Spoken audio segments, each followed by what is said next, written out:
Bonjour à tous et excellente semaine. Bienvenue à notre programme de 7 jours comme annoncé tout au long de la semaine dernière. Je bénis le Seigneur pour tous ceux qui sont encore debout. Je bénis le Seigneur pour tous ceux qui ont choisi de nous suivre. Je bénis le Seigneur pour tous ceux qui ont choisi de passer le dernier mois de l'année de 2024 dans la préparation, dans la prière, dans le jeûne, dans toute forme de restriction. Ce n'est pas la fin, mais le début d'une nouvelle année que nous sommes en train de préparer, parce qu'il est question de faire le bilan et de pouvoir savoir ce qui n'a pas marché, ce qui a été insuffisant et ce que nous pouvons améliorer en cette année qui va débuter. Le thème de notre retraite de 7 jours, c'est « Je ne suis pas la viande dans la chaudière ». Je ne suis pas la viande dans la chaudière, ça veut dire je ne suis pas un instrument manipulable par l'ennemi et je ne vais pas me laisser utiliser comme on utilise tout simplement la viande dans une chaudière, dans une casserole.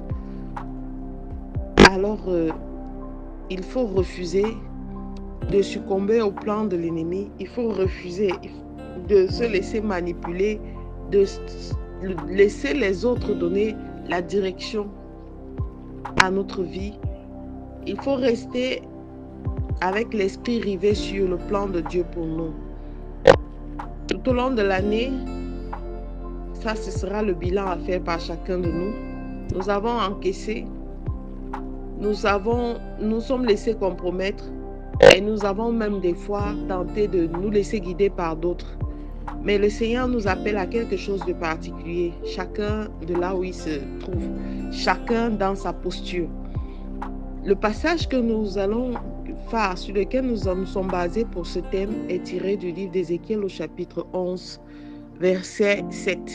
Vous pourrez lire tout le chapitre en entier, afin de ne pas se laisser entraîner par la dernière vague d'agitation, de troubles, afin de rester concentré sur cette traversée, afin de rester concentré sur les plans de Dieu pour notre vie.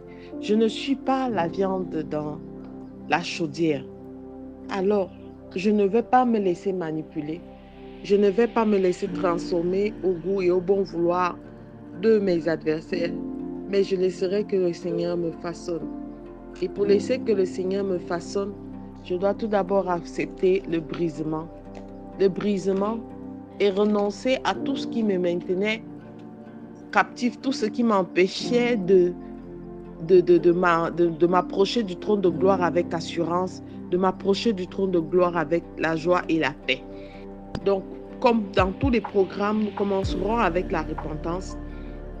Chacun de là où il est devra demander au Seigneur le pardon des péchés. La Bible nous dit dans Hébreux 9, 6 que sans pardon de péché, il n'y a pas effusion de sang. Alors lorsque tu demandes le pardon des péchés, tu dois savoir que le Seigneur t'a pardonné et qu'il a lavé ton iniquité. Tu dois savoir que le Seigneur a effacé tes transgressions. Que chacun puisse demander cette purification. Le passage, c'est Hébreux 9, 22. Parce que celui qui s'approche du trône de gloire doit s'approcher du trône de gloire avec assurance. Celui qui demande, qui fait une requête comme celle que nous voulons commencer dans le programme qui débute aujourd'hui, doit s'approcher du trône de gloire, lavé de toute culpabilité, lavé de tout soupçon, lavé de toute tâche.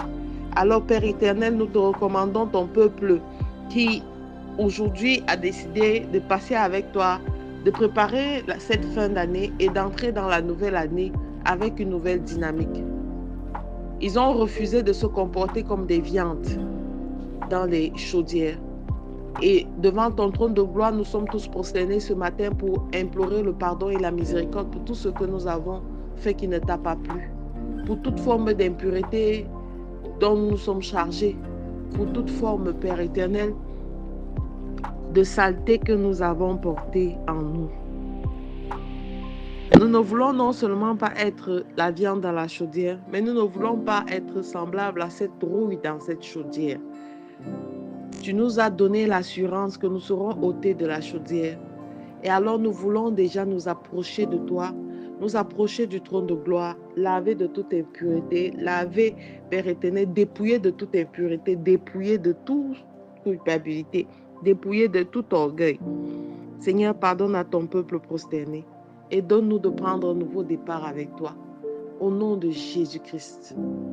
Alors que chacun mette cette journée sous le sceau de la repentance, que chacun se mette dans cette journée à faire un bilan. Tu peux prendre une feuille, tu peux noter.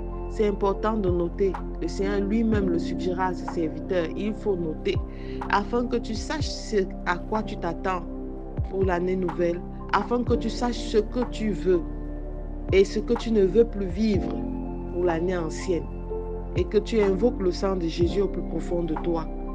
Et c'est le nouveau point de départ. À tous, je vous souhaite une excellente semaine, une excellente période de jeûne, de prière. Je souhaite que pendant cette période, si c'est l'alcool, que chacun diminue la consommation. Si c'est le bavardage, que diminue un peu le volume.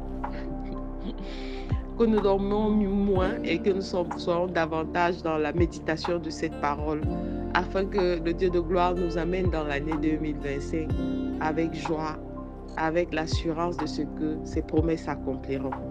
Je suis la révérende Sonia Antoinette et je vous souhaite de passer une excellente journée. Nous reviendrons pour des déroulements, de déroulé de cette semaine et l'organisation des passages jour après jour. Shalom.